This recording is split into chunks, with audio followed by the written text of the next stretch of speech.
자, 오늘 본문은요, 바리새인이 모인 곳에 예수님께서 가셨습니다. 지금까지 많은 공격을 당하시면서 바리새인이나 서기관들이 예수님을 넘어뜨리려고 많은 질문을 하러 찾아왔는데, 오늘 본문은 예수님이 바리새인들이 모여 있는 곳에 가가지고 그들에게 질문을 하는 거예요. 예수님이 좀 더 적극적으로 찾아가십니다.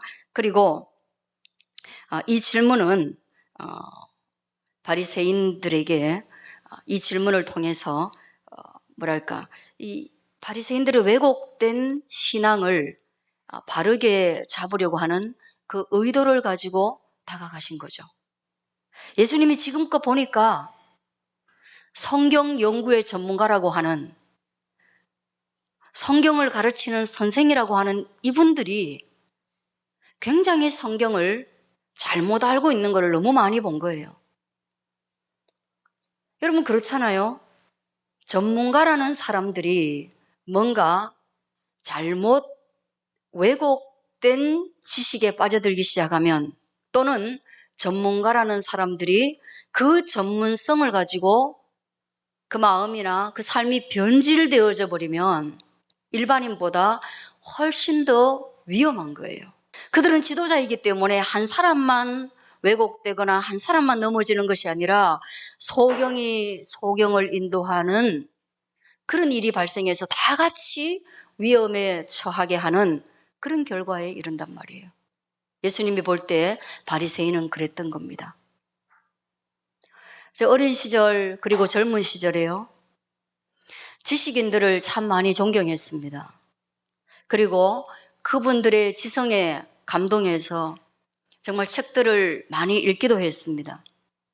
또 지식인뿐 아니라 롤 모델로 삼은 목사님들도 많이 있었습니다.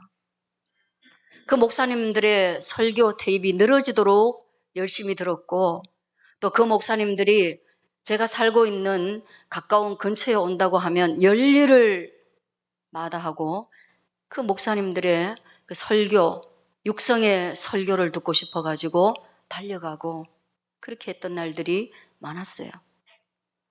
그런데 이분들이 제가 이제 성장하고 성장하는데 이분들은 또 더 넓어지고 커지잖아요. 그러면서 지성인들의 변질을 많이 봤어요. 어용지식인으로 변하고 타락하는 거 봤습니다. 목사님들도 정말 대형교회나 영향력을 가지게 되면서 정말 그 순수했던 믿음과 열정이 변질하여 오히려 사회에 무리를 일으키고, 그리고 후배들을 실망시키는 목사님들 많이 봤거든요. 그럴 때 참 어려운 거예요. 그리고 여전히 그들을 따라가게 되고, 여전히 그 잘못된 지식과 잘못된 설교에 거기에서 벗어나지 못하는 것도 많이 봤거든요. 한번 그렇게 물들면 어려운 거예요. 바리새인들, 서기관들, 하나님이 성경을 왜 기록했습니까? 성경은 예수님을 보여주는 것이 목적인 책이에요.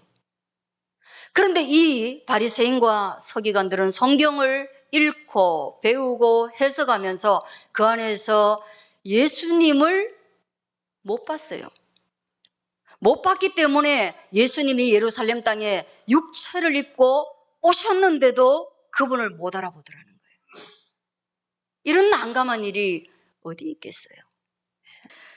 자, 그러니까 우리는요, 매일매일 하나님의 말씀 앞에, 그 말씀이라는 거울 앞에 자기를 비추어 보되, 내가 지금 올바로 가고 있는가? 내가 지금 가고 있는 그 방향 안에 예수 그리스도가 있는가? 이것은 예수님 때문에 가고 있는 걸음인가? 이것은 예수님을 위한 인생인가? 그것을 생각하면서 한없이 방향을 수정하면서 가야 할 줄로 압니다. 그런 작업이 바로 예배이고, 그런 작업이 큐티이고, 그런 작업이 기도인 거예요. 자, 예수님이 어떤 질문을 하고 있습니까? 너희는 그리스도에 대하여서 어떻게 생각하느냐? 그렇게 질문을 하고 있어요. 너희는 그리스도에 대해서 어떻게 생각하고 있니? 예, 그리스도는 뭐예요? 그리스도라는 뜻은 기름 부음 받은 자다, 이런 뜻이에요. 그 기름을 어떻게 부음을 받았느냐? 그는 구약 성경에 자주 등장합니다. 구약 성경에서는요, 왕이 세워질 때 그의 머리에 기름을 부어가지고 왕을 세웠어요. 그러니까 소위 말하면 우리나라 대통령이 세워질 때 그 국민 앞에 서약도 하고 그런 절차들이 있잖아요. 미국은 성경에 손을 얹고 서약하고, 또 결혼식이라는 것도 절차가 있잖아요. 그런 절차 속에 왕이 세워질 때는 기름을 부어서 세웠다는 거예요. 그래서 왕을 그리스도라고 얘기합니다. 뭐예요? 기름 부음 받은 자라는 거예요. 예수님하고 혼돈될까봐 다윗 왕을 그리스도이신 다윗 이렇게 말 안 할 뿐이에요. 그러나 여전히 그들도 기름 부음 받은 그리스도예요. 두 번째는 제사장이 세워질 때 또 기름을 부었어요. 왕이 통치를 담당한다면 제사장은 뭡니까? 예, 이스라엘 백성들을 하나님과 온전한 관계 맺음을 위한 예배의 주도자죠. 또 하나, 선지자가 세워질 때 기름 부음을 받았다. 선지자는 지난번에도 말씀드린 것처럼 성경에 기록되지 않은 하나님의 말씀을 보고 들은 것을 이스라엘 백성들에게 말하고, 또 성경에 기록된 예를 따라서 이스라엘 백성들을 가르치는 역할을 했다. 하나님의 말씀을 이끌어가는 지도자예요. 그리고 기름 부음 받은 자입니다. 아모스도 그리스도가 될 수 있겠죠. 이사야도 그리스도가 될 수 있겠죠. 그죠? 사무엘도 그렇겠죠. 그럼 여러분, 저와 여러분이 오늘도 찬양할 때, 기도할 때 말씀하셨죠? 하나님 아버지, 우리의 예배 가운데 성령으로 기름 부어 주옵소서. 그러면 뭐예요? 우리가 예배를 드리는 가운데 성령 하나님께서 우리에게 기름을 부으시면 우리 모두가 다 뭐가 되는 거예요? 예, 그리스도가 되는 거예요. 잘못 가서 얘기하면 나는 오늘 예배 가운데 기름 부음 받아서 나는 오늘부터 그리스도야, 이렇게 얘기하면 여러분, 사람들이 뭐라고 하겠어요? 조금 미쳤나 이래요. 그러나 깊이 들어가면 그래요. 실제로 요 단어만 보면 그렇습니다. 그러니까 이스라엘이라는 나라에 가장 중요한 리더십이 뭐냐는 거예요. 예, 통치의 리더십이 엄청 중요하니까 기름을 부었어요. 예배의 리더십, 제사의 리더십이 굉장히 중요하기 때문에 기름을 부었어요. 그 다음 또 하나님의 말씀으로 오른쪽으로 왼쪽으로 이렇게 저렇게 가라 하고 말할 때 그건 너무나 중요한 리더십이기 때문에 기름을 부었다는 거예요. 그럼 우리는 왜 예배 때 기름 부어주세요, 기름 부어주세요 합니까? 왜 그래요?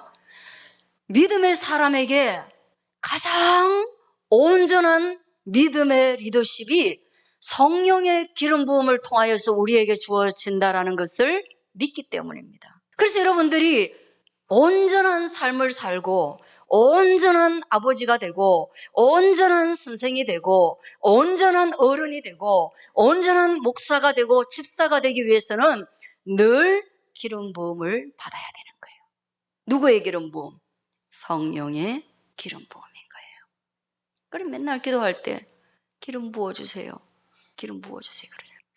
그럼 예수님이 기름 부음 받은 자라는 뜻은 뭐냐 하면 이 세 가지 직을 다 동시에 행하는 분이라는 거예요. 할렐루야. 그래서 예수님에게 마치 고유명사처럼 예수님에게만 오늘날은 그리스도다, 이렇게 말을 하는 거예요. 다른 데 하면 혼란스럽잖아요. 예수님은 이 땅에 왕으로 오셨어요. 통치자로, 하나님 나라의 통치자로 오셨어요. 또 하나 예수님은 제사장으로 오신 것이에요. 그러므로 말미암아 우리가 예수 그리스도의 이름으로 하나님과 화목해 하는 화목을 얻었고 원수되었던 하나님과의 우리의 관계가 아버지와 자녀의 관계로 회복된 것입니다. 또 하나, 예수님은 우리에게 끊임없이 하나님의 말씀을 주시는 거예요. 오늘도 우리의 심령 가운데, 오늘도 우리의 마음 가운데, 우리의 귀에 하나님의 말씀이 이 시대에 어떻게 해야 할지를 깨닫게 하는 하나님의 말씀이 들려지는 것입니다. 그 너희가 그리스도에 대해서 어떻게 생각하냐? 그 그리스도, 그 기름 부음에 대해서 어떻게 생각하냐? 그렇게 질문하셨고요. 그리고 그 그리스도는 누구의 자손이라고 생각하냐? 이렇게 말했어요. 예수님 그 기름 부음 받은 구약이 예언한, 그러니까 다윗이나 사무엘이나 이사야나 아모스나 이런 지나간 기름 부음 받았던 제한적인 그리스도가 아닌 정말로 언약 속에 있는 창세기에서부터 하나님이 언약하신, 약속하신 예수 그리스도를 여기서는 말하는 거예요. 예수 그리스도. 예수 그리스도는 뭐예요? 예수라는 것은 뭐예요? 하나님이 그 아버지 요셉에게, 야, 너 아기 예수가 탄생했는데 그의 이름, 아들을 낳았는데 그의 이름을 뭐라고 해라? 예수라고 해라. 그 예수는 이름이 뭐예요? 자기 백성을 죄에서 구원할 구원자. 그러니까 예수 그리스도는 뭐예요? 구원자, 기름 부음 받은 구세주를 의미하는 거예요. 그분이 그러면 누구 자손이냐? 그렇게 질문했을 때 당연히 대답하되 다윗의 자손입니다. 이거 다윗의 자손인 거는 저와 여러분 너무 잘 알죠? 왜 그래요? 신약 성경이 시작하면서부터 다윗의 자손 예수 그리스도의 세계라, 예수님을 말하기 위해서 예수님이 다윗의 자손, 다윗의 족보를 통하여 오신 예수님이라는 것을 설명하고 있거든요.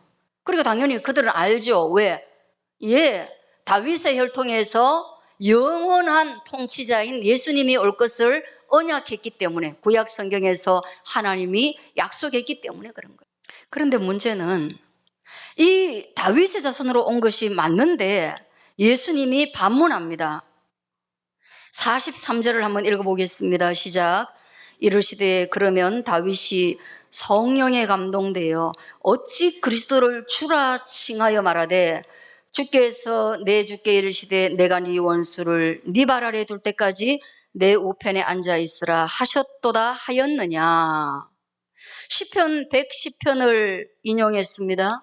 그리고 이 시편 110편은 다윗이 기록한 글인데요, 다윗이 쓴 시예요.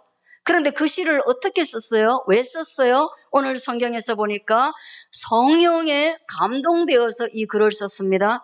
성령에 감동되는 건 뭐예요? 성령의 기름 부음을 받아가지고요, 충만한 마음으로 이것을 기록한 거예요. 그리고 이 다윗이 왕으로 기름 부음을 받았는데 마치 선지자와 같이 환상을 본 것입니다. 하나님의 나라를 본 것입니다. 하나님의 나라를 쳐다보니까 저 하늘에 하나님이 계시고 그 하나님 곁에는 또 한 분이 계시는데 예수님이 계시더라는 거예요. 다윗이 그걸 본 거예요. 다윗이 그 예수님을 어떻게 봤을까? 성령을 통하여서 하나님의 언약이 자기보다 1000년 뒤에 구주 예수 그리스도가 이 땅에 올 것을 언약 안에 있는 그 말씀이 실현되는 것을 본 거예요. 놀라운 장면을 다윗이 본 거죠. 그리고 그 장면 속에서 이런 일이 있었어요. 주께서, 이 주는 첫 번째 나오는 주님은 뭐예요? 하나님이에요. 하나님이 다윗의 주님이시죠.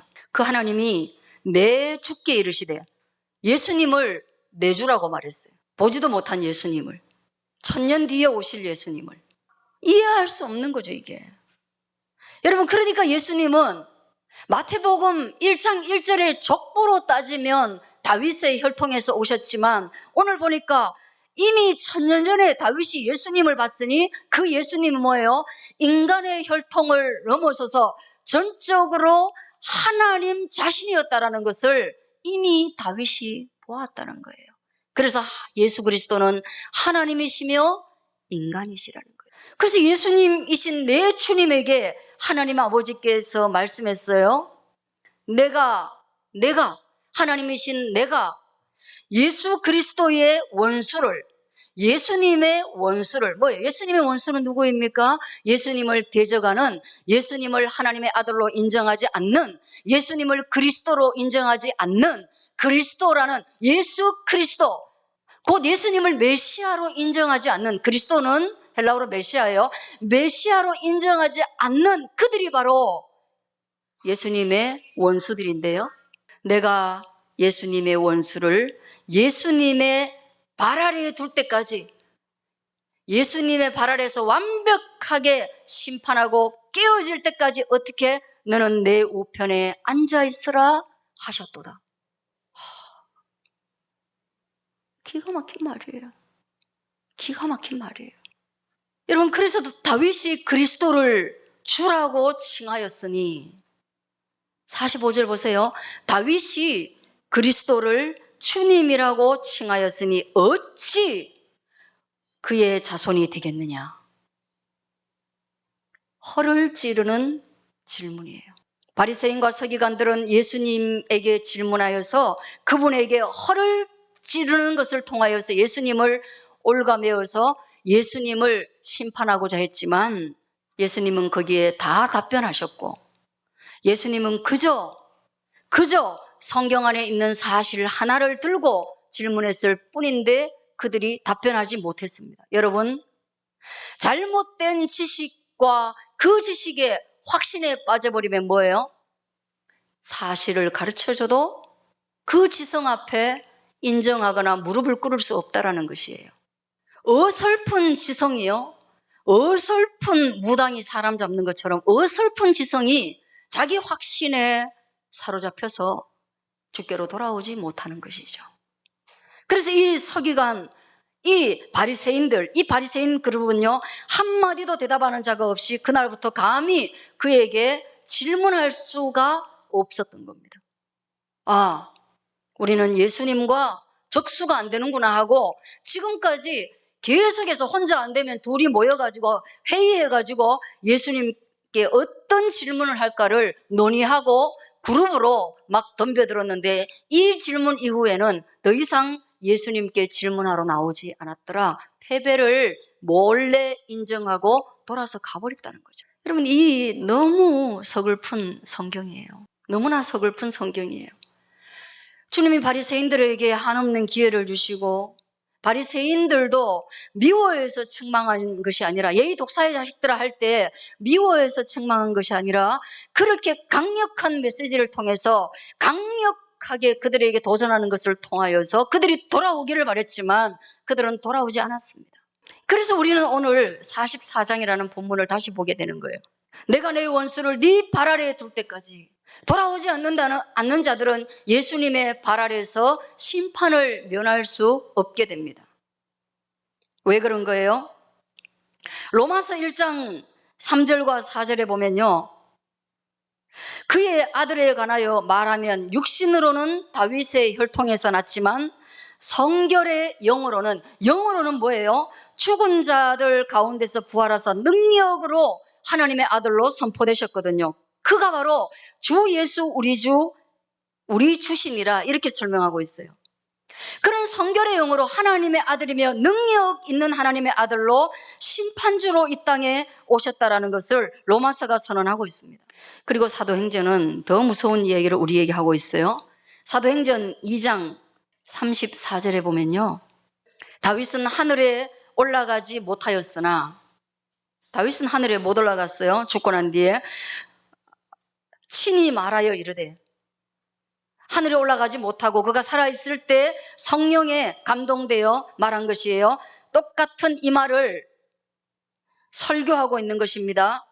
베드로가 설교하는 거예요. 주께서 내 주에게 말씀하기를 내가 내 원수로 내 발등상이 되게 하기까지 너는 내 우편에 앉아있으라 하셨도다 하였으니 이 설교를 했습니다. 그런즉 이스라엘 온 집은 확실히 알지니 너희가 십자가에 못 박은 이 예수를 하나님이 주와 그리스도가 되게 하셨다. 이건 뭘 말하는 거예요? 구세주로 오신 그분을 뭐 했다는 거예요? 이스라엘이, 곧 우리가, 하나님을 안다고 하는 자들이, 하나님에 대해서 어설프게 아는 우리가 뭐 했다는 거예요? 오히려 하나님을 십자가에 못 박아서 죽였다는 거예요, 여러분. 그러므로 믿음은 뭡니까? 온 이스라엘이 모여하여서 서기관과 바리새인만 아니라 도덕적으로 간음하고 도둑질하고 강도질하는 이런 사람들이 예수님을 죽인 것이 아니라 온 이스라엘이 모여하여서 주와 우리 주 예수 그리스도를, 하나님의 아들, 구원자, 그리고 심판주이신 예수님을 십자가에 못 박아 죽였다. 네 자신이 이 범죄를 저질렀다라는 것을 아는, 이것이 바로 믿음이라는 거예요. 믿으시길 바랍니다. 여러분, 예수님을 죽인 자는 누구입니까? 한번 따라하겠습니다. 내가 주님을 죽였습니다. 이게 믿음이에요. 이게 믿음이에요, 여러분. 여러분, 믿음 다른 거 아니에요. 우리를 죄인이라고 말씀하시고, 우리에게는 희망이 없다라고 말씀하시고, 우리의 죄의 값은 사망이라고 말씀하시는 그 예수님이 너무너무 싫어서, 너는 죄인이야, 너는 회개해야 돼, 네가 창녀보다 나은 게 뭐가 있냐, 네가 소경보다 나은 게 뭐가 있냐라고 나에게 오셔가지고 예수님이 내 인생을 평가하시고 내게 말씀하실 때 내가 너무나 분노하고, 그 예수님의 말이 내 체면을 다 깎고 내 자존심을 상하게 하기 때문에 화딱지 나가지고, 내가 예수님을 십자가에 못 박는 건 어렵지만 서기관과 바리새인과 제사장들이 예수님을 십자가에 못 박겠다라고 말할 때 그 중에 하나의 무리가 되어서 예수님을 십자가에 못 박아야 됩니다 하고 찬성표를 던진 그 한 사람이 바로 나라는 거. 내가 예수님 죽였습니다. 화나서 죽였습니다. 그걸 고백하는 것이 바로 믿음인 것이에요. 보세요. 사도행전 2장 37절 보세요. 여러분, 사도행전 2장 37절을 한번 보세요. 같이 한번 큰 소리로 읽어보겠습니다. 시작. 그들이 이 말을 듣고 마음에 찔려 베드로와 다른 사도들에게 물어 이르되, 형제들아, 우리가 어찌할꼬 하거늘. 여러분 보세요. 그런 예수님이 우리 앞에 와가지고 오늘 이 똑같은 본문의 설교를 예수님이 말했을 때 바리새인들은 쪽팔려 하고 가버렸지만, 이 사람들은 베드로가 설교했을 때 이 똑같은 본문을 듣고 뭐라고 했습니까? 내가 예수님을 죽였습니다 라고 말하면서, 형제여 우리가 어찌할까, 마음에 찔려서 형제여 우리가 어찌할까, 이 설교를 듣고 내 마음이 찢어지는데, 그러면 이 찢어지는 마음을 어떻게 할까 이 말이에요. 어떻게 할까 이 말이에요. 그러니까 베드로가 해답을 주잖아요. 해답은 뭡니까? 38절 같이 읽겠습니다. 시작. 이르되 너희가 회개하여 각각 예수 그리스도의 이름으로 세례를 받고 죄사함을 받으라. 그리하면 성령의 선물을 받으리니. 할렐루야. 예, 해답이 이거. 회개하라는 거예요. 돌이키라는 거예요. 이 회개하라는 건 뭐예요? 예수님이 그때 이스라엘 땅 가운데 오셨을 때 원수들이 예수님의 발 아래에서 어떤 일이 벌어집니까? 예수님의 발 아래에서는 항상 두 가지 일이 펼쳐졌어요. 어떤 일이에요? 죄인이고 창기였던 그런 여자는요, 예수님이 오셔가지고 하나님의 나라에 대해서, 그리고 믿음에 대해서, 구원에 대해서 설명할 때 그런 창녀는요, 여기 너무 마음이 찔리고 아프고, 그럼에도 불구하고 예수님이 구원이 있다라고 말씀하시니까 너무 감사해서 예수님의 발을 기름으로 닦고 머리로 닦고 그 발 아래에 엎드려서 예수님께 입맞추고 뭐라고 했겠어요? 회개하여 세례를 받는 그 발 아래에 무릎을 꿇지 않았겠어요? 누가복음에서 베드로도 예수님 만나고 난 뒤에 뭐라고 했어요? 그 발 아래에 무릎 꿇고 예수님 저는 죄인입니다, 떠나가 주세요 라고 말하지 않았겠어요? 여러분 오늘 이 사람들도 마음에 찔려서 엎드려서 뭐라고 했겠어요? 예수님의 발 아래에서 어떻게 하면 좋습니까? 회개하고 깨끗이 자기의 마음을 씻고, 그리고 예수님 저를 좀 살려주세요 라고 말하지 않았겠어요? 저와 여러분도 오늘 이 하나님의 말씀이 우리의 마음에 부딪히면 여러분들 어떻게 해야 됩니까? 그 발 아래 엎드려서. 그래서 우리는요, 너무너무 힘들고 어려울 때는 예배당에 와서 엎드리는 거예요. 왜? 하나님 앞에서 엎드리는 거예요. 하나님 앞에 엎드리면 뭐 앞에 엎드리는 거예요? 그분의 발 아래 엎드리는 거예요. 그것은 뭐 하는 거예요, 여러분? 그 발 아래 엎드려서 뭐 하는 거예요? 주님, 잘못했습니다. 나를 좀 도와주세요. 나를 좀 도와주세요. 그렇게 하는 거예요. 그러나 이 바리새인과 같이 뻔뻔스러우면은 그 발이 그 발 아래 무릎 꿇는 것을 거절하고 튕겨져 나가면 예수님만 구원이 있나? 부처님은 없나? 흔업 빠진 목사들, 흔업 빠진 장로만 구원받아? 걔들이 구원받으면 나는 천국 하늘에 가 있겠다. 그런 사람들은 뭐예요? 예수님의 발이 그들을 심판한다고 했어요. 그래서 그 발 아래 떨어지면 그들은 산산이 부서진다고 했습니다. 그 발은 심판의 짓누르는 발이 되는 거예요. 그걸 말하고 있는 거예요. 여러분, 하나님의 말씀은 나를 위한 말씀이 아닙니다.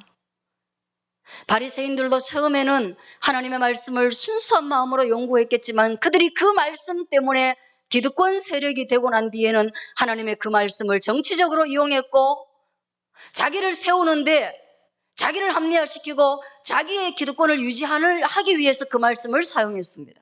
하나님의 말씀은 우리를 위해서 사용하는 게 아니에요. 어떤 자매가 오늘 아침에 큐티를 했는데 큐티 하다 보니까 이런 말씀이 있는 거예요. 하나님이 그 길을 여시니라. 그래서 오늘 하나님이 나의 길을 열어주시겠구나. 그러면서 나 시험에 합격하겠구나. 그렇게 생각했는데 메시지가 왔어요. 안타깝습니다. 다음에 또 기회를 마련하겠습니다. 이렇게 불합격 통지가 온 거예요. 에이, 말씀 뭐 이래? 여러분, 그렇게 말씀을 이용하는 거 아니잖아요. 그렇게 말씀 이용하는 거 아니잖아요. 나를 강화하기 위해서, 내 마음을 위로하기 위해서, 내 오늘의 삶을 점치기 위해서 그렇게 하는 게 아닙니다. 하나님의 말씀은 한번 따라 하시겠습니다. 그 발 아래 엎드리기 위해, 그리스도를 온전히 알기 위해, 그렇게 말씀을 듣는 것이에요. 저는 오늘도 여러분들이 이 말씀을 사랑하게 되기를 바랍니다. 껄끄러운 말씀이 너무 많지만 가지 마세요. 여러분, 설교 들으면 껄끄러운 거 너무 많아요. 화나는 거 많아요. 가지 마세요. 그리고 다시는 예수님께 질문하지 않는 자가 되지 말고 껄끄럽고 불편하고 어려울수록 예수님과 씨름하면서 이게 왜 그렇습니까, 주님? 사도 바울이 3년 동안 자기가 알고 있던 성경하고 너무 달라가지고 예수님에 대해서 알고 난 뒤에 3년 동안 아라비아 광야에서 도대체 이 말씀이 왜 내가 알고 있던 것과 이렇게 다릅니까 하고 씨름하면서 3년간 예수님의 발 아래에서 굴복하는 연습을 한 것처럼 예수님 떠나지 마시고 정말 왜 이것이 그런가 하고 다시금 주님께 집요하게 질문하고 정말로 소나무 한 개 뽑고 정말로 예배당에 와서 목사보다 더 자주 예배당에 와가지고 이 교회가 내 것이냐 오셔가지고 질문하셔서 주님의 답변을, 그리스도의 그 놀라운 답변을 들으시기를 축복합니다. 기도하겠습니다.